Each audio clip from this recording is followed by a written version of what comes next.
7 बजने को है। आप देख रहे हैं देश तक। आपके साथ मैं हूं चित्रा त्रिपाठी। बड़ी खबरों के साथ हम हाजिर हैं आपके सामने, लेकिन इस वक्त एक महत्वपूर्ण तस्वीर आ रही है। राजधानी दिल्ली में राहुल गांधी ने आज मजदूरों से मुलाकात की है और उनका हालचाल जाना है। दिल्ली में सुखदेव विहार फ्लाईओवर के पास जमीन पर बैठकर राहुल गांधी ने मजदूरों से बातचीत की। इसके बाद राहुल गांधी ने अपने पार्टी कार्यकर्ताओं से इन मजदूरों को घर तक छोड़ने को भी कहा है। राहुल गांधी के जाने के बाद कार्यकर्ताओं ने मजदूरों को गाड़ी में बिठाकर निश्चित जगह तक छोड़ा भी है। इस वक्त की बड़ी खबर, सड़क किनारे जमीन पर बैठकर मजदूरों से राहुल गांधी ने बातचीत की। सोशल डिस्टेंसिंग का उनकी ओर से ख्याल रखा गया। आप देखिए, उसके बाद कांग्रेस के कार्यकर्ताओं ने कुछ मजदूरों को उनके गंतव्य स्थान तक पहुंचा भी है। कार्यकर्ताओं से घर वापसी का इंतजाम किया। ये तस्वीरें आपको दिखा रहे हैं। बाकायदा चेहरे पर मास्क लगाकर जमीन पर बैठकर दिल्ली के सुखदेव विहार की ये तस्वीर है, जहां पर राहुल गांधी तमाम जो मजदूर बैठे हुए हैं, कुछ महिलाएं भी आपको टीवी स्क्रीन पर दिखाई दे रही हैं, उन सभी से बातचीत करते हुए, उनका हालचाल जानते हुए और उसके बाद अपने कांग्रेस के कार्यकर्ताओं से ये कहा कि इन सभी को उनके गंतव्य स्थान तक छोड़ कर आइए। जिसके बाद उनके कार्यकर्ताओं की ओर से कुछ मजदूरों को मदद भी की गई, घर वापस भिजवाया है राहुल गांधी ने। और उसी की यह तस्वीर आपको दिखा रहे हैं। आपको बता दें, इसके पहले आज राहुल ने जमकर मोदी सरकार पर निशाना भी साधा है। हालांकि उसके बाद संबित पात्रा ने जवाब दिया कि जो काम 70 साल में नहीं हुआ वो हमने बीते 6 सालों में, जब से मोदी सरकार आई है, वो करके दिखा दिया। आरोप प्रत्यारोप का दौर जारी है, लेकिन इन सब के बीच ये तस्वीर राहुल गांधी की दिल्ली के सुखदेव विहार इलाके में पहुंचे। एक तरफ कोरोना का संक्रमण काल, दूसरी तरफ मजदूरों का पलायन लगातार जारी है और वहीं तीसरी तरफ ये तस्वीर जो सामने आई है। क्या बातचीत हुई है राहुल गांधी की मजदूरों के साथ, जरा सुनते हैं। राहुल गांधी जी ने कब आए थे राहुल गांधी जी? अभी आधे घंटे पहले। अच्छा, क्या क्या सामान मुहैया करवाया आप लोगों के लिए? ये गाड़ी बुकिंग करवाया। कहाँ से कहाँ तक जा रहे थे आप? ये हम हरियाणा से आए हैं यहाँ तक पैदल। अब ये हरियाणा का बॉर्डर पार करवाएंगे। हरियाणा बॉर्डर पार करवाएंगे। हाँ। आप घर तक छोड़ेंगे? हाँ, घर तक बोला है। पीने की मुहैया सामान है इसके अंदर? हाँ। हरियाणा से आए हैं, झांसी जा रहे हैं, मऊरानीपुर जाना है हमको। तो यहाँ से आप पैदल आए, किसने आपकी मदद करी? बोला राहुल गांधी जी ने की मदद। क्या क्या मदद की आपकी उन्होंने क्या कि आपको पैदल नहीं जाएंगे, खाने पीने की व्यवस्था की और बोल रहे थे कि आपको पैदल नहीं भेजेंगे। और कोई सामान भी दिया आपको उन्होंने? हाँ, खाने पीने के लिए कुछ भी। कुछ मजदूरों को मदद मिल गई, लेकिन बहुत बड़ी तादाद ऐसे मजदूरों की है जो घर जाने के लिए निकले हुए हैं। कुछ ऐसे भी मजदूर थे जो घर जाने के लिए निकले थे, मगर वो रास्ता ही खो गया जिस रास्ते पर उनका गांव था। औरैया में बेबस मजदूर बेमौत मारे गए। किसी ने नहीं सोचा था कि जिन सांसों को बचाने के लिए वो अपने घर वापस जा रहे हैं, रास्ते में वही सांसें बिखर जाएंगी। औरैया में दहलाने वाले सड़क हादसे में 24 मजदूरों की मौत हो गई, जबकि 15 से ज्यादा गंभीर रूप से घायल हैं और अपनी जिंदगी के लिए संघर्ष कर रहे हैं।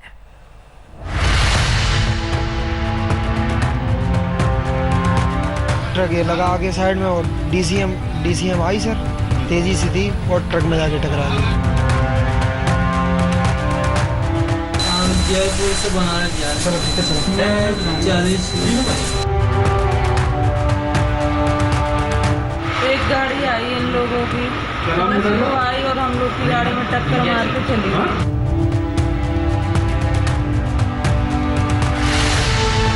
लहू में लिपटी हुई रोटियां, शवों पर पड़ी बोरियां, गृहस्थी की गठरियां, बिखरे हुए सामान और मौत के लिहाफ में लिपटे हुए इंसान।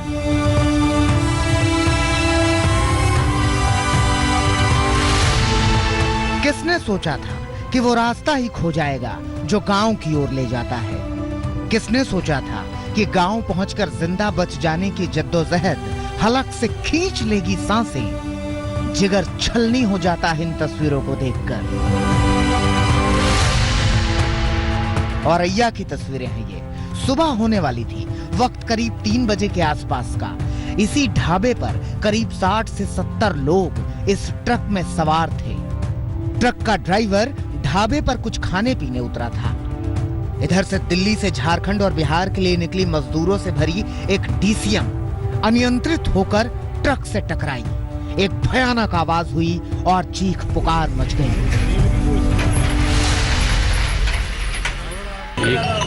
जो छोटा ट्रक था उसमें लोग कैंटर में लोग वो दिल्ली से आए थे जी, तो वो ढाबे के पास रुक के चाय वाय पी रहे थे। पीछे से एक ट्रक, बड़ा ट्रक जिसमें कि चूने के बोरे लदे हुए थे, राजस्थान साइड से आया, राजस्थान के नंबर है जी, उसमें कुछ ऊपर लोग बैठे हुए थे। वो ट्रक पीछे से आके इनसे टकराया था, शायद ड्राइवर को नींद झपकी अपकी कुछ आई होगी जी, क्योंकि साइड में था, ट्रक से साइड में खड़ा हुआ था जी, हाईवे साइड में था।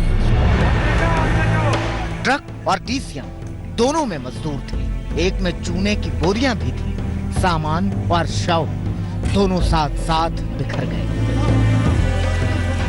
चंद जो है कपड़े ये बता रहे हैं कि कैसे छोटी मोटी गृहस्थी और कुछ खाने पीने का सामान लेकर के मजदूर निकले थे कि लॉकडाउन के दौरान जो तकलीफ झेल रहे हैं वो शायद तकलीफें उनकी कम हों क्योंकि वो अपने घरों में पहुंच जाएं, लेकिन ये हुआ नहीं और ये रोटियां यहीं सड़क पर बिखरी रह गईं। 24 लोग तो जगह पर ही मौत की आगोश में समा गए थे, 15 लोग बुरी तरह घायल थे। तुरंत ही इन्हें सैफई के पीजीआई अस्पताल में पहुंचाया गया। 24 लोग तो ब्रॉड डेड आए हैं और 15 लोग रेफर हुए हैं और 22 लोग एडमिट हैं। अच्छा, ये लोग कहाँ के थे, कुछ जानकारी बताइए। ये राजस्थान से जा रहे थे, बिहार झारखंड की तरफ जा रहे थे। इतने भयानक हादसे ने उत्तर प्रदेश के अधिकारियों की नींद तोड़ दी। आनन फानन में अधिकारी मौके पर पहुंचे और फिर सवाल हुआ कि जब ट्रकों से मजदूरों के आने जाने पर पाबंदी थी तो ट्रक उत्तर प्रदेश की सीमाओं में घुसे कैसे? एडीजी आगरा जोन और आईजी आगरा जोन से स्पष्टीकरण मांगा गया। आगरा मथुरा बॉर्डर से संबंधित थाना अध्यक्षों को सस्पेंड भी कर दिया गया। सीएम योगी आदित्यनाथ ने भी मृतकों के परिवार को 2-2 लाख रुपए और घायलों को 50,000 रुपए मुआवजा देने का ऐलान किया है। मगर मुआवजे से कैसे लौटेगा वो इंतजार जो इन मजदूरों के पिता कर रहे थे, परिवार कर रहा था, बीवी बच्चे कर रहे थे। साबिर के साथ शिवेंद्र श्रीवास्तव और आज तक। ये जख्म किसी मुआवजे से तो नहीं भर पाएंगे। वैसे तो मजदूरों के पलायन पर पहले ही राजनीति तेज थी, लेकिन औरैया की घटना के बाद ये धधकने लगी। कांग्रेस, बीएसपी और समाजवादी पार्टी ने योगी सरकार को घेरा। अखिलेश यादव ने इस हादसे को हत्या तक बता दिया।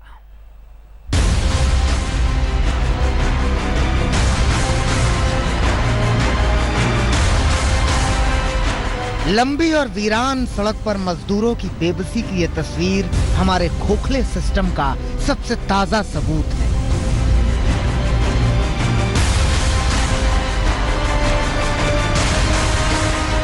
ट्रेन चल रही है, बस भी चल रही है, मजदूरों को घर पहुंचाया जा रहा है। सरकारी लाख दावा करे, लेकिन सच ये है कि मजदूर अब भी पैदल चलने को मजबूर है। विपक्ष मजदूरों के पलायन को सरकार की बड़ी नाकामी बता रहा है।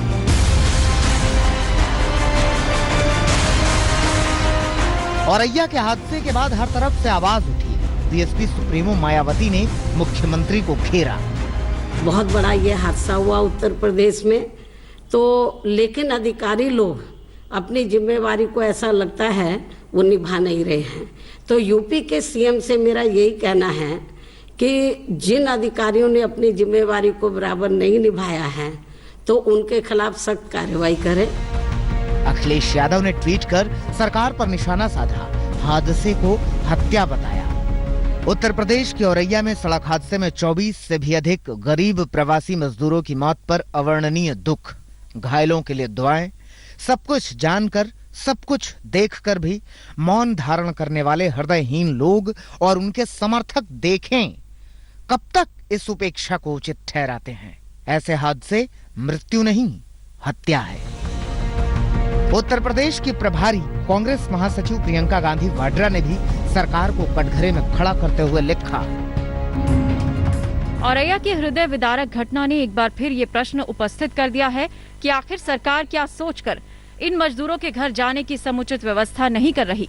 प्रदेश के अंदर मजदूरों को ले जाने के लिए बसें क्यों नहीं चलाई जा रही? या तो सरकार को कुछ दिख नहीं रहा या वो सब कुछ देख के अनजान बनी हुई है। क्या सरकार का काम सिर्फ बयानबाजी करना रह गया है? सत्ता पक्ष ने विपक्ष पर राजनीति का आरोप लगाया। नसीहत ये कि मजदूरों के पलायन पर सियासत न करें। ये हादसा वास्तव में दुखद है। माननीय मुख्यमंत्री जी ने संज्ञान में लेते हुए त्वरित कार्रवाई की है कि बॉर्डर के दोनों जो एसओएचओ थे उनको निलंबित किया है। साथ में जो मथुरा जिधर से होके आए थे, मथुरा आगरा के एसएसपी और एएसपी और एडी जोन से आगरा के, उनसे स्पष्टीकरण मांगा गया है। सरकार फरमान जारी करती है मजदूर सड़क से पलायन न करें, लेकिन सवाल उठता है कि क्या भूख उसे रुकने दे रही है? क्या सिर्फ भरोसे पर ही उसकी जिंदगी चल सकती है? औरैया से साबिर के साथ नीलांशु शुक्ला, लखनऊ, आज तक। और अब जरा बात अब यूपी सरकार के एक्शन की करते हैं, जहां मुख्यमंत्री योगी आदित्यनाथ ने औरैया हादसे पर अफसरों पर एक्शन लिया। वहीं यह आदेश जारी किया गया है कि यूपी की सड़क और रेल ट्रैक पर अब कोई मजदूर पैदल नहीं चलेंगे। योगी आदित्यनाथ ने आज ये आदेश अफसरों को जारी कर दिया है। योगी ने मजदूरों के लिए यूपी के सीमावर्ती जिलों में 200 से ज्यादा बस की व्यवस्था करने के लिए कहा है। इस आदेश के बाद कानपुर में प्रशासन हरकत में है। पैदल चल रहे मजदूरों के लिए आनन फानन में बस का इंतजाम किया गया। ये 3 तस्वीरें आपके सामने हैं। एक्शन में मुख्यमंत्री, पैदल ना चले मजदूर, इसके लिए बाकायदा अफसरों को निर्देश जारी कर दिए गए हैं और आनन फानन में अब जाकर अधिकारियों की नींद टूटी है और बसों का इंतजाम किया गया है। उधर कहने के लिए मजदूरों को घर पहुंचाने के लिए श्रमिक ट्रेन चल गई है। स्पेशल ट्रेन भी चलाई जा रही है, कहीं कहीं बसें भी चलाई जा रही हैं। फिर क्या वजह है कि मजदूर जान जोखिम में डालकर जैसे तैसे अपने घरों की ओर निकल रहा है? औरैया में सड़क हादसे के बाद भी कई शहरों से ऐसी ही तस्वीरें सामने आई हैं, जिनमें मजदूर जान की परवाह किए बगैर किसी न किसी तरह अपने घर की ओर आगे बढ़ चले हैं।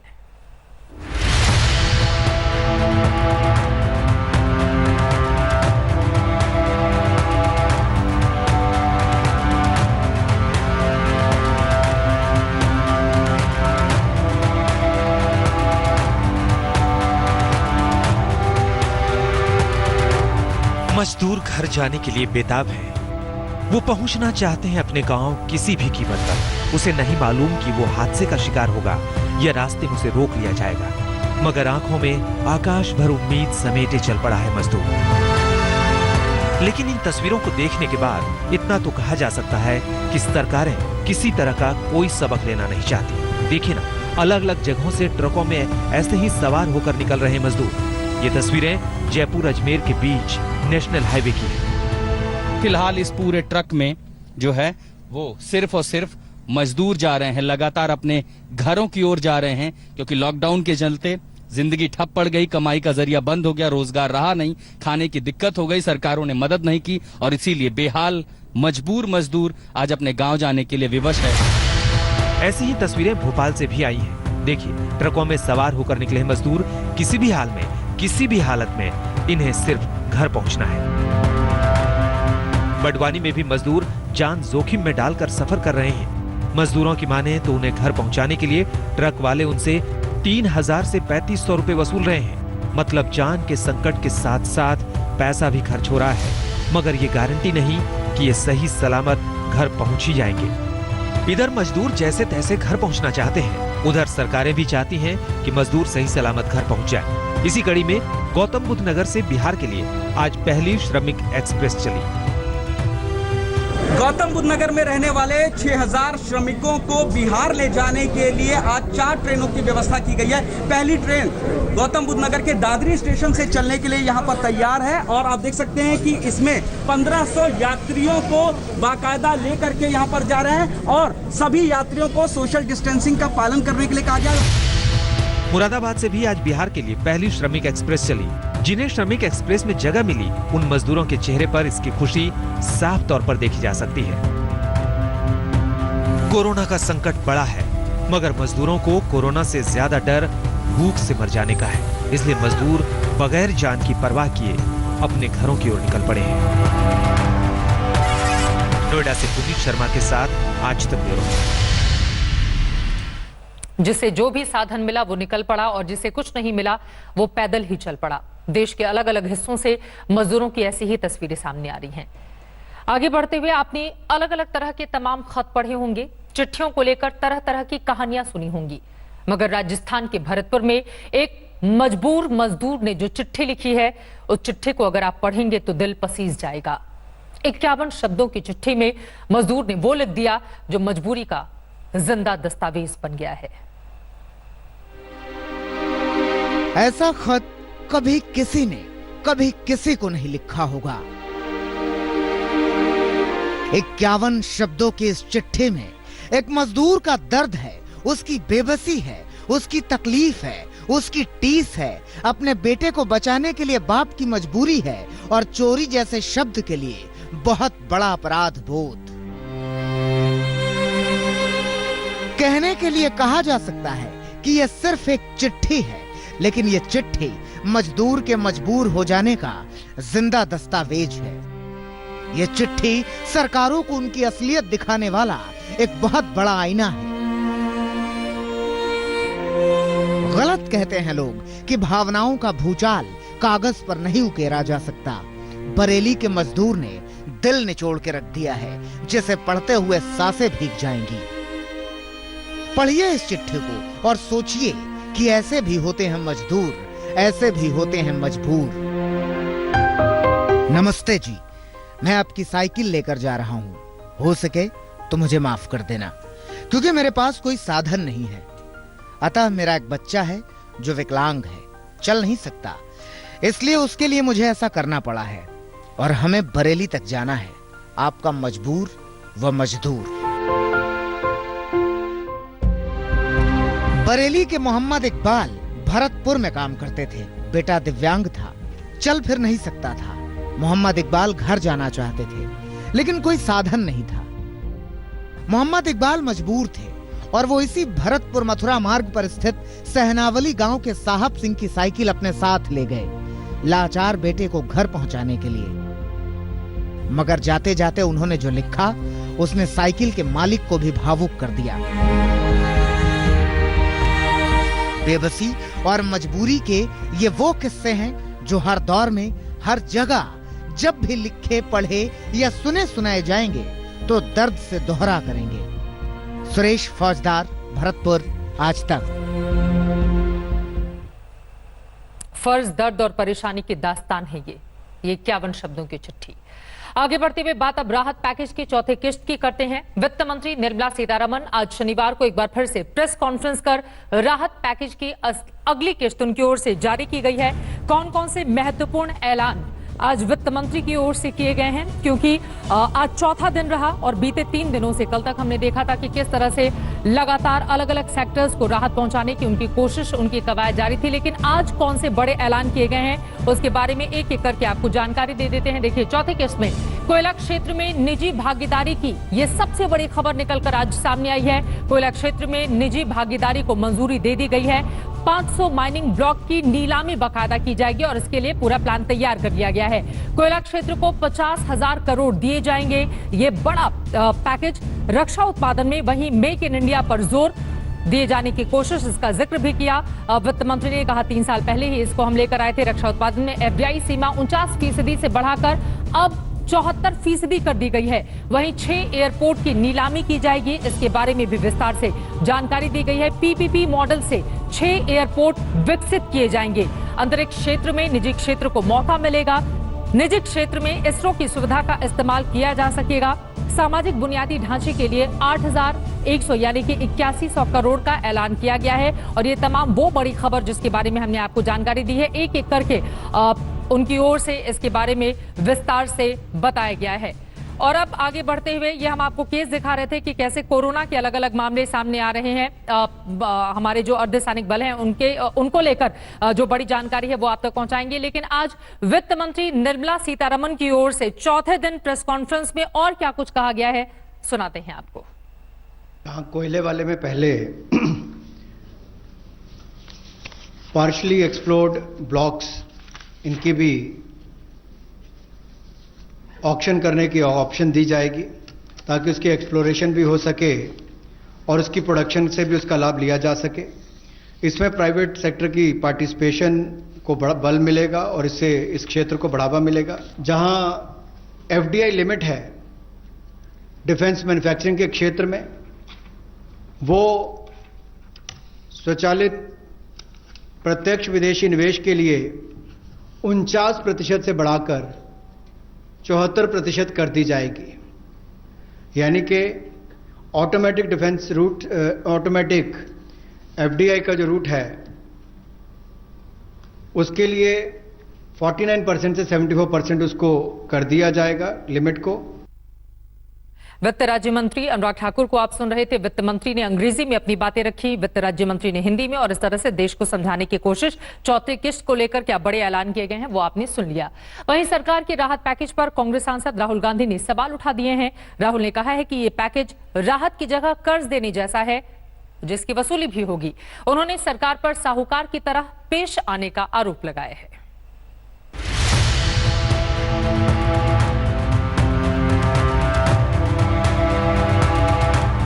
हताश, निराश और कोरोना के अभूतपूर्व संकट से जूझते देश के लिए 20 लाख करोड़ के आर्थिक पैकेज का ऐलान कर सरकार अपनी पीठ थपथपा रही है। वित्त मंत्री राहत की आज चौथी किस्त जारी कर चुकी है, पर विपक्ष अभी इस गणित पर आंखें तरेरे हुए है। खुद राहुल गांधी ने आज राहत पैकेज पर सवाल उठाए। आरोप ये कि इस पैकेज में राहत नहीं बल्कि कर्ज बांटा जा रहा है। सरकार दरअसल साहूकार की तरफ पेश आ रही है। किसानों के जेब में, मजदूरों के जेब में, जो हमारे माइग्रेंट वर्कर चल रहे हैं उनके जेब में एकदम पैसे डालने की जरूरत है। और मैं आज भी विनती करता हूं, सरकार से विनती करता हूं कि आप कर्ज जरूर दीजिए, मगर भारत माता को अपने बच्चों के लिए साहूकार का काम नहीं करना चाहिए। विपक्ष के लोग पूछ रहे हैं कैश कहां है, तो विपक्ष के लोगों को कैश की बहुत आदत है। हमारी सरकार टेक्नोलॉजी के माध्यम से सीधा बैंक अकाउंट में पहुंचाती है। मैं बड़े सम्मान के साथ राहुल जी को कहना चाहूंगा कि राहुल जी, जो काम 70 वर्षों में कांग्रेस पार्टी से नहीं हो पाया, वह काम मात्र 6 वर्षों में मोदी जी ने करके दिखाया है। करोड़ों लोगों के खाते तक पैसा पहुंचा है। सिर्फ आरोप नहीं, राहुल गांधी ने आज सरकार को नसीहत भी दी। सवाल ये कि कोरोना संकट से देश को उबारने के लिए शॉर्ट, मिड और लॉन्ग टर्म की नीति बनाई जानी चाहिए ताकि छोटे और मझोले व्यापारियों को मदद मिल सके। कांग्रेस की मांग है कि किसान और प्रवासी मजदूरों की जेब में सीधा पैसा पहुंचे। मनरेगा के तहत लोगों को 200 दिनों तक काम मिले। शहर और गांवों के मजदूरों के लिए अलग अलग योजनाएं होनी चाहिए। सबसे बड़ी जरूरत डिमांड सप्लाई को ठीक तरीके से लागू करने की है। इसके साथ ही लॉकडाउन को धीरे धीरे खोलने की जरूरत है। पूरा देश कठिनाई में है, लोग भूखे हैं, प्यासे हैं, सड़कों पे चल रहे हैं। माँ जो होती है वो बच्चे को कर्ज नहीं देती है। माँ जो होती है बच्चे को एकदम मदद करती है। बहुत सारे ऐसे राज्य हैं, चाहे राजस्थान है, चाहे छत्तीसगढ़ है, चाहे झारखंड है, चाहे वेस्ट बंगाल है और चाहे महाराष्ट्र है, ये सब प्रदेश जो हैं अपने यहाँ से मजदूरों के बाहर जाने और उन अपने यहाँ के लोगों को अपने प्रदेश में आने, इसको लेकर के अभी जिस तरह से त्वरित कार्रवाई करनी चाहिए वो नहीं कर पा रहे हैं और उसके कारण से लोग इम्पेशेंट हुए हैं। इम्पेशेंट होकर के लोग जो है वो घर से सड़क पर निकले। लेकिन अभी गरीब और बेसहारा लोगों को तुरंत राहत देने की जरूरत है। सरकार के आर्थिक पैकेज का अगर जमीन पर असर ना हो तो सारी घोषणाएं धरी रह जाएंगी। आनंद पटेल के साथ अशोक सिंघल, दिल्ली आज तक। कोरोना पर राजनीति भी जारी है, लेकिन इन सब के बीच ताजा आंकड़े हर दिन लगातार तेजी से बढ़ते चले जा रहे हैं। स्वास्थ्य मंत्रालय के आंकड़ों के मुताबिक देश में कुल केस करीब 86,000 के करीब जा पहुंचा है, जबकि मरने वालों का आंकड़ा 2,700 से ज्यादा हो चुका है और ठीक होने वालों की तादाद भी 30,000 के करीब जा पहुंची है। ये देश में कोरोना का ताजा अपडेट हम आपको दिखा रहे हैं कि इस वक्त पूरे हिंदुस्तान में स्थिति क्या है। वहीं अगर राज्यों की हम बात करें तो राज्यों के हिसाब से पहले नंबर पर महाराष्ट्र बना हुआ है। देखिए, देश में कोरोना का अपडेट अब 85,000 से ज्यादा कुल मामले, लेकिन महाराष्ट्र में 29,100 केस, ठीक होने वाली की तादाद 6,564 है, जबकि 1,068 लोगों की जान जा चुकी है। तमिलनाडु में 10,108 केस, 2,599 ठीक हुए हैं, 71 लोगों की मौत। गुजरात में 9,931 केस आए हैं और दिल्ली में देखिए 8,895 केस, 3,518 ठीक हुए हैं, 123 की मौत हुई है। राजस्थान में 4,000 से ज्यादा मामले सामने आए हैं। मध्य प्रदेश में 4,000 से ज्यादा मामले सामने आए हैं। 239 लोगों की जान गई है। यूपी में 4,000 से ज्यादा मामले सामने आए हैं और वहां पर भी मृतकों का आंकड़ा बढ़ता हुआ चला जा रहा है। जवानों की बात करें तो सुरक्षाकर्मी आईटीबीपी में कुल केस 151 सामने आए हैं, जो आईटीबीपी के लिए यकीनन चिंता का सबब इस वक्त बना हुआ है। जवानों पर कोरोना की मार कैसे बनी हुई है वो हम आपको दिखा रहे हैं। सीआरपीएफ, आईटीबीपी के बाद सीआरपीएफ का केस देखिए, यहां पर भी आंकड़े बढ़ते हुए 254, सीआईएसएफ में 118 केस, अब तक 118 केस सीआईएसएफ के, जबकि एसएसबी के 18 कुल केस अब तक कोरोना संक्रमित। अब जवानों का ये बड़ा आंकड़ा है, जबकि बीएसएफ का 276 केस, जो अपने आप में चिंता पैदा करता है। एसएसजी का एक जवान कोरोना से संक्रमित हुआ है। तो कुल मिलाकर ये आंकड़े अपने आप में परेशान करने वाले हैं। एक तरफ देश भर का बढ़ता हुआ आंकड़ा, दूसरी तरफ राज्यों के लिए परेशानी और तीसरी तरफ जवानों के भीतर भी कोरोना किस तरह से घुस गया है और उसके अलग अलग आंकड़े यकीनन चिंता का सबब देश के लिए बने हुए हैं। इसीलिए बार बार वही अपील, आप सोशल डिस्टेंसिंग रखें और जब भी घर से निकलें मास्क लगाकर जरूर निकलें। इसी खबर के साथ देश तक में अभी के लिए बस इतना ही, लेकिन खबरें आज तक पर लगातार जारी हैं। आप देखते रहिए। नमस्कार, मैं हूं अंजना ओम कश्यप। हमें उम्मीद है ये वीडियो आपको पसंद आया होगा। लेटेस्ट खबरों के लिए यूं ही देखते रहिए आज तक और इस वीडियो के पसंद आने पर लाइक, शेयर एंड सब्सक्राइब करना ना भूलें।